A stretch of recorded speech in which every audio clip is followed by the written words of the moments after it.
One of investing's main mantras from Wall Street, whether you're listening to somebody on social media, you're talking to a financial advisor, you're just doing some research about how do I get in the market? What should I actually be looking at? One of the common themes is buy low, sell high. Sure. And you say, well, of course, who doesn't want to do that? Everybody wants to do that. But there's some problems that come attached with that. My name is Don Creech. And I'm Perry Sykes, and welcome to the Investor Resources Podcast. How can it be a problem with buying low? I mean, I don't want to overpay. Well, Correct. Okay. Looking for a good price. Yep. And that's pretty easy. One of the reasons we make a lot of trips to Costco is because we think we're going to be able to buy lower than someplace else, because we paid a premium to get in the door, for one. There you go.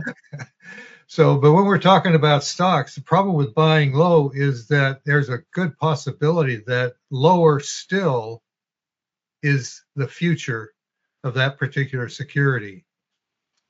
And that lower still can get lower still more often than your patience will tolerate.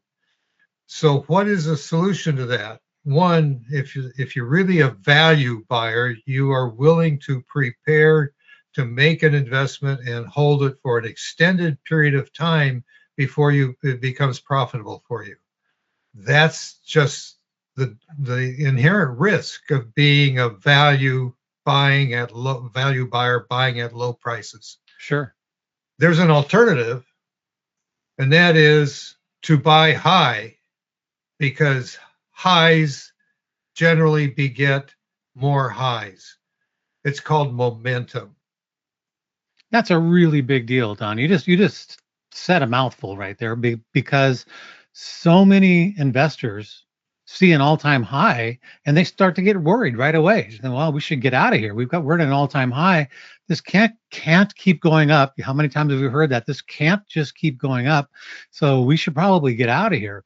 And the truth of the matter is, those all-time highs tend to group together, and an all-time high tends to lead to another all-time high, and maybe another one after that, and another one after that. So just because something is hitting an all-time high, that's not a signal it's time to run. That's a signal things are doing well, and you may want to stay right where you are. One of the things that happens during this period of time is that we get sector leadership. The economy's going through a change, and forward-looking investors are recognizing that. With forward-looking investors, I'm going to generally say that those are sophisticated investors who manage a lot of money. They have a lot of research available. You take a mutual fund or an exchange-traded fund or a large pension plan, and those managers can go to a company. They can call up Ford or General Motors or Xerox or Amazon and say, I want to talk to the chief financial officer. We manage X billions of money, and we want to know more about your company. Guess who gets an open door and a red carpet policy? You and I don't. Right through. Yeah. Yes, Mr. Portfolio Manager or Miss Manager, we will skip. What time will work for you? We're available on these 3 days. We'll be in town. And so they get an inside information what's going on in these companies, and they get to look at the projections of what's going on with their earnings, their sales, their expenses, their labor costs, their capitalization, planned expenses for expansion. They have a pretty good idea what's coming forward, and they're going to be piling money into that particular company. Enough of that happens with companies within a given sector, and the sector starts to rise. And you'll see that in a sector-driven mutual fund or an exchange-traded fund, or if you're working with individual stocks, you see a whole group of stocks that are related moving up. Sure. They move into new highs. And guess what? Sooner or later, that's going to attract the attention of investors who don't have the same kind of access, but they see the price rising and the share accumulation that's going on in the market, because that's public information. I refer to that as generating a magnet for money. And at some point in time, it reaches the retail investor level and the financial advisor level that's working with retail and mid-market clients. And they say, financials and technology have been really strong over the last 6 months or a year, and we don't own enough of them. We should have more in your account. Or we're only allocated 10% and we think we should be at 12 or 15. That's going to bring more money in. And when you have more money coming in, the price goes up. There you go. And that becomes a self-reinforcing cycle. Those sectors and those particular securities attract more money. The cash comes in, security goes up, it attracts more money, and the security goes up. And that does not go on forever, but it can go on for a long time. And the fact that it's going up and hitting a new high shouldn't be a red flag for anyone, because as long as you're watching things like cash flows, hey, is this still attracting money? Are dollars coming in to this sector and to this security in particular, which it probably is if the price is still going up? You're in the right place. You might want to buy more on the way up. You don't need to hide from that. That is not a negative until it begins to trend back down, and you can watch the cash go away. You can watch the cash flow out of that sector, and you can say, okay, that run's probably over. Time to start looking somewhere else. But until that happens, the fact that you're hitting multiple all-time highs, that's a good sign, not a bad sign. That's a sign of strength. It reminds me of Greenspan's caution about the tech bubble back in 96 or early 97, when he said this market is exhibiting irrational exuberance. Sure. Well, and it continued to go up and reach its top in 2000. So he was only 3 years early. A little bit. And what you just mentioned was there are signs that the run is over, because instead of going up in 2000, after the March 2000 peak, it went sideways for almost a year. The momentum was dying, and if you were paying attention, the money was starting to exit. But technology didn't actually crash until 2001. And then it was in 2002 and early March of 03, I believe, where we actually hit the second bottom. Finally bottomed out. End of 02, we had a rally, and then we went down and finally found the real bottom in 03.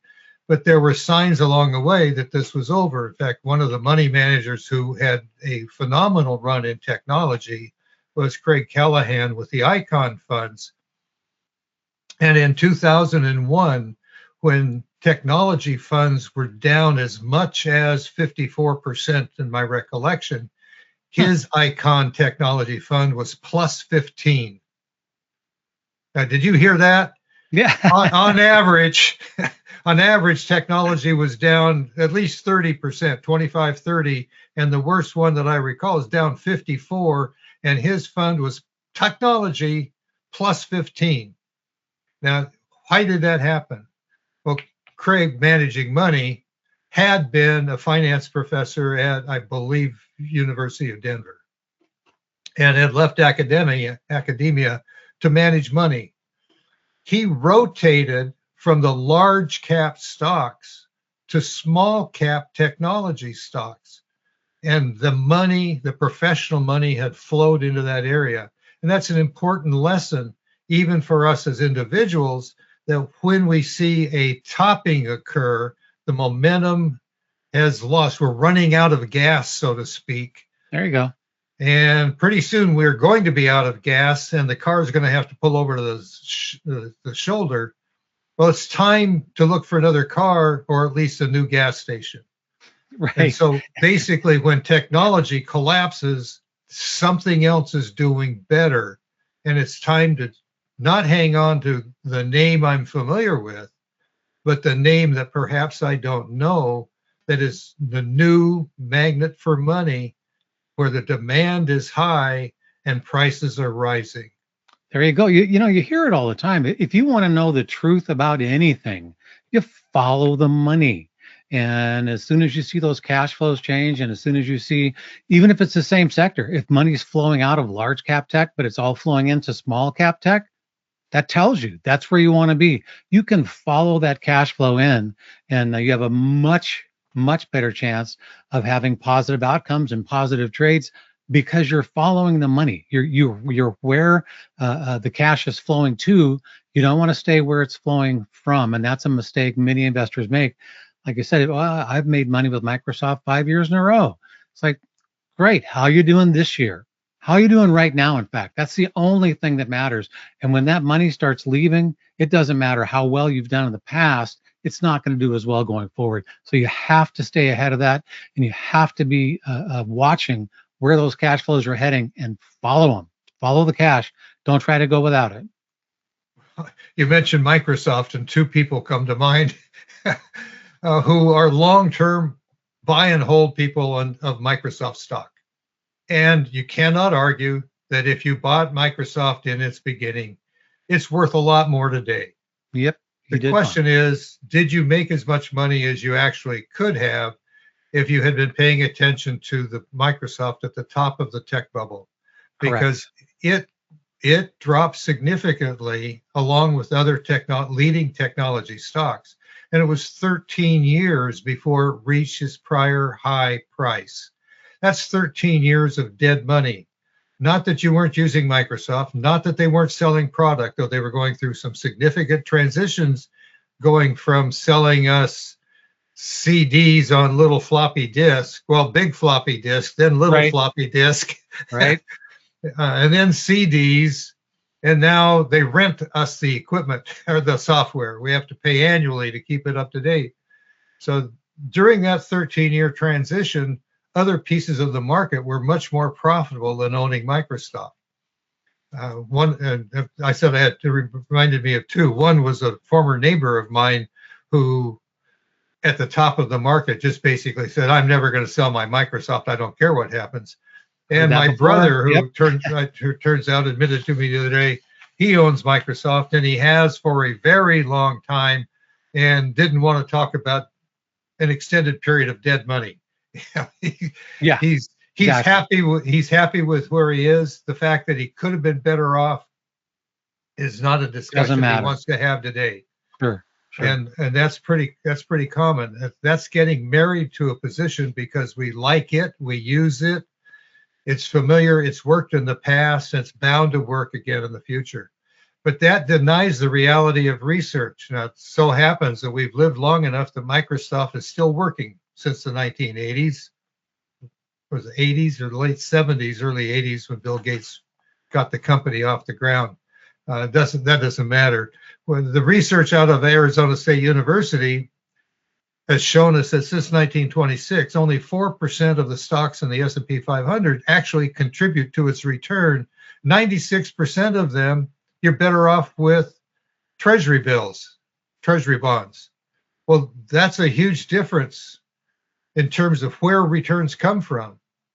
So just like Craig Callahan, the Icon funds did in 2001, rotating to a different segment of the market, even though he stayed in sector technology, he went from large cap to small cap, made a huge difference in the return of the portfolio. Now, I happen to be in close contact with Craig during that period of time, and he was losing client money. And I asked him why, and he said, well, most of the advisors are upset because I'm selling Microsoft and Apple and these other large. I said, but these are big companies, and you're going to sell them. We're going to sell you, right? And I'm sure they turned around and they bought one other technology fund. It was probably one of those that was down 30 or 40 or 54% in the following year when he was up 15. I mean, it was an irrational. Nobody ever heard of. Yeah, exactly. No big marquee names anymore, but that's where the cash was. So that's the important part. So he was making a disciplined decision based on data rather than being married to the miraculous marketing program of the products that were coming online at the time. And we're kind of in that same situation today as we deal with AI. People don't know AI. They do know some big name companies, but the real development of AI is going to come from firms that nobody really understands what they do and how they're going to do it. But we're seeing new highs in prices, which people are interpreting is an AI bubble. It's not an AI bubble. It's the No. beginning of a new bull market that will be driven in ways that we have not seen, because AI is so pervasive in our economy, we do not understand its benefits yet. What little we're exposed to, we take for granted. We don't realize AI is driving it. But the new high, creating a fear of being in the market, of investing at all, is an irrational one today. Don't get caught up in it. Pay attention to what you're doing, have a reason for doing it, and concentrate in leadership. Broad diversification undermines your ability to achieve your financial goals because it de-risks your portfolio. You can't have portfolio return without volatility. Volatility doesn't mean risk. It's a misdefinition. You got it. Subscribe. You want to stay in touch with what we're doing? Subscribe. There's a button somewhere down here below on your screen. Touch that. You'll be notified of our next podcast. You want to talk about how we're actually addressing this issue of AI and the rotation that's going on in the market? Give us a call. We'll be glad to chat with you about your portfolio, show you what we're doing with ours, and you decide for yourself whether or not the return differential between a diversified, risk managed portfolio and one that's concentrated on wealth generation is something that you should pay attention to. And give us a call. It's free. It's the beginning of a new year. We hope it's happy for you. Ours is turning out to be happy for ours and our clients. Have a great day. Stay tuned. We've got a lot more to say.